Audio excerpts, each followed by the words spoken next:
اللهم صل وسلم وبارك على سيدنا محمد. حبايبي اخباركم ايه؟ رجعت لكم النهارده باكله سمك تحفه جدا. السمك ده جاي لي من البحر الاحمر، ودي كانت رحله الصيد اللي السمك جالي منها. بسم الله ما شاء الله، شايفينه بقى وهو خارج من الميه، تحفه جدا. هو السمك اللي انا عاملاه النهارده احجام اصغر شويه، لان ده طبعا هما متعودين في رحله الصيد بيصوروا الاسماك اللي هي احجامها كبيره شويه. طبعا بيبقى فيه من ده وبيبقى فيه من ده. تمام. شايفين بقى ما شاء الله تحفة جدا. تعالوا نشوف هنعمله ازاي.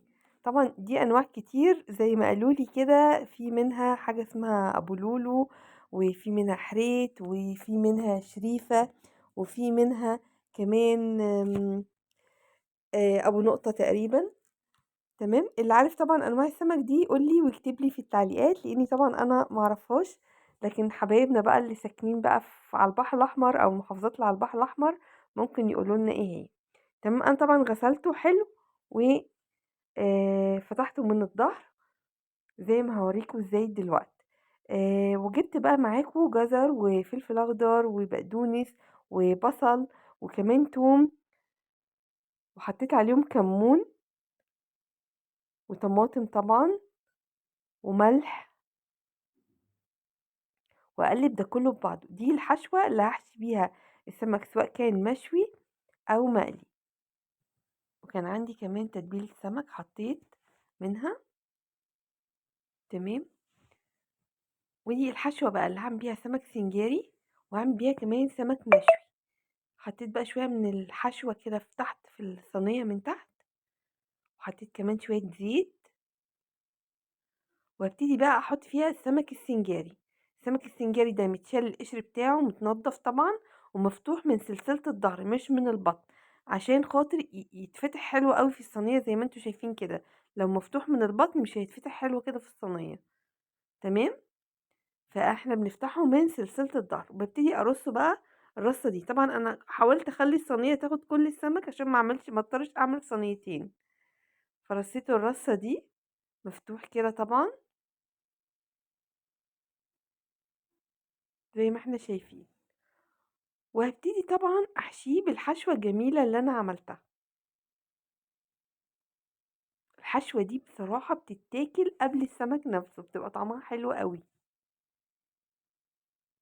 تمام.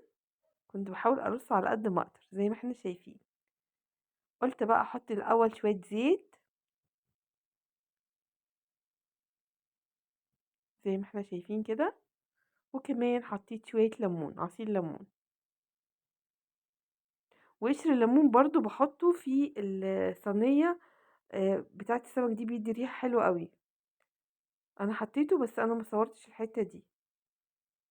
احط بقى الحشوة بتاعتي كده على الوش. وكتري الحشوة دي بتبقى حلوة قوي، ما تقلقيش منها، بتتاكل وبتبقى تحفة مع الرز والسمك. طبعا انا سبت شوية بقى للسمك المشوي، ولو بقى حاجة هرجعها برضو في الصينية هنا. حطيت كمان شوية زيت على الوش، ودي خلاص جاهزة ان هي تدخل الفرن. تمام كده. ده السمك السنجاري. اي نوع سمك عندك بقى ممكن تعمليه كده بقى، بولتي بوري. البوري بيبقى حلو قوي في السنجاري. ده السمك الصغير شويه قلت هشويه. ده طبعا متسابي القشر بتاعه، متنضف من البطن بس، ومفتوح برضو من البطن مش من سلسله الظهر ولا حاجه. وابتدي احشي واحده واحده. السنجاري بس اللي بنفتحه من سلسله الظهر، لكن المشوي لا. اللي فات ده كان تقريبا ابو نقطه، وده اعتقد شريفه المنقطه دي. تمام. خلصتهم اهوت، حشيتهم. تمام. دي هدخلها الفرن، والتانية طبعا هحطها لسه في الردة. جبت الردة بتاعتي، وابتدي اغلف السمك من بره بالردة. والبولتي والبوري برضو بيبقوا بالردة حلوين قوي لو هتشويه. طبعا انا قبل كده كنت بشوي على البوتاجاز، بس كنت بلاقي الدخان مالي الشقة. فجربت النهاردة ان انا اشوي في الفرن. تمام. وكانت نتيجته حلو قوي. طبعا ما عملش الدخان الجامد اللي كان بيعمله لو انا شويت على البوتاجاز. كان دخان بسيط قوي، يعني بسيط، يعني لا يذكر، وريحة الشقة ما بقتش سمك ولا اي حاجة. تمام. غلفت السمك كله اهوت بالرد. بس هعمل حركة هنا. اول حاجة انا هجيب الصينية بتاعتي اللي هشوي فيها، دي الصينية مخصوصة للشوي. حتى عشان لو لونها غيّر ولا أي حاجة ما ازعلش عشانها. بُصّوا من السخونية سخّنتها الأول على البوتاجاز كويس أوي، حتى لونها غيّر من السخونية، ما فيش مشكلة، دي صينية للشوي بس.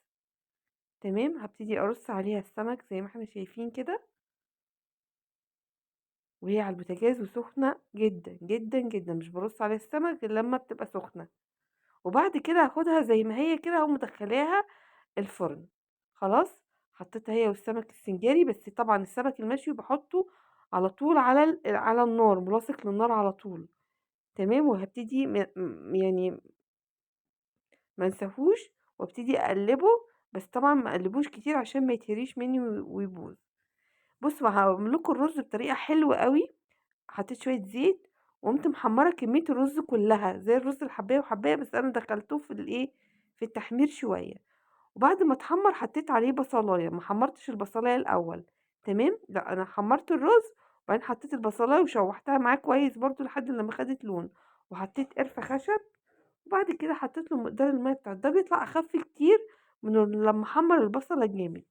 هي البصله برضو احمرت معايا شويه، بس مش زي لما بحطها من الاول. وحطيت الملح بتاعه بقى وسبته لحد لما يستوي. السمك اهوت بدأ طبعا ياخد لون. باقلّب طبعًا اللي أخدت لون، اللي ما خدتش لون من تحت لسه باسيبها شوية، مش باقلّبه كلّه، عشان ما يبُص منّي أو يفك منّي. بعد كده جِبت بقى عصير ليمون، وجِبت التوم باسيبه بقشره بحاله كده عادي خالص.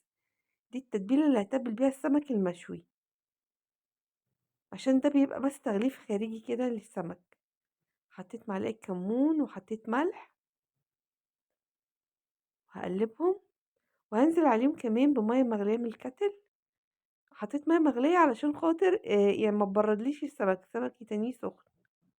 السمك بعد ما اتشوى أهوّة حطيته في حاجة كده عميقة شوية، وابتدي أنزل عليه بالليمون والمَيّة والتوم اللي أنا عملتهم دول، عشان يساعدني في تقشير السمك لمّا آجي أقشره وناكله. وهو سخن كده باحط عليه المَيّة دي وباغطي عليه، باكتم البخار فيه علشان خاطر بعد كده يتقشر بسهولة. وهاسيبه بقى لحد لمّا أجهز الأكل بتاعي. هاعمل بقى سلطة طحينة، جبت الطحينة وحطيت ملح وكمون وليمون، وبعدين هابتدي أقلّب بالمَيّة. حابة تحطّي خل حطّي مع الليمون، حابة تحطّي توم حطّي، بس أنا ما باحطش بصراحة. يعني الخل ساعات باستخدمه طبعًا، ساعات أحط ليمون وخل وساعات أحط ليمون بس. بعد كده لمّا لونها غيّر وخفِّت شوية، بدأت إن أنا بقى أزيّنها بالشكل ده وأغرفها. وده السمك السنجاري معايا أهوّة في الفرن. خلاص هابتدي أطلّعه، وتعالوا نشوف هنغرف الأكل بتاعنا إزاي. ده السمك المشوي أهو، تحفة جدًا. وده السمك السنجاري طعمه جنان بجد، طعمه حلو أوي. وكمان الرز اللي أنا عملته بطريقة مختلفة شوية عن المعتاد، طعمه حلو أوي وخفيف ومش بيتعب يا جماعة. ودي برضه سمكة من السمك السنجاري كان في الصينية بس أنا غرفتها لوحدها. ودي سلطة الطحينة، أكلة حلوة جميلة. سمك البحر الأحمر بتاعنا طبعًا، يعني طازة من البحر جاي لنا على طول وعملناه. زي ما إحنا شايفين كده جميل، والسفرة بتاعتنا كان شكلها حلو أوي.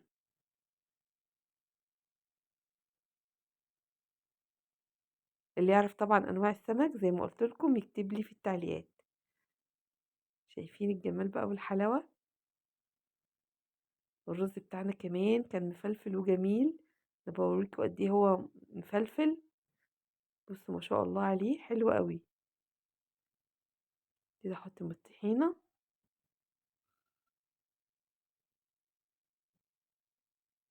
يلا جربوا السمك المشوي والسنجاري على طريقتي وقولوا لي رأيكم.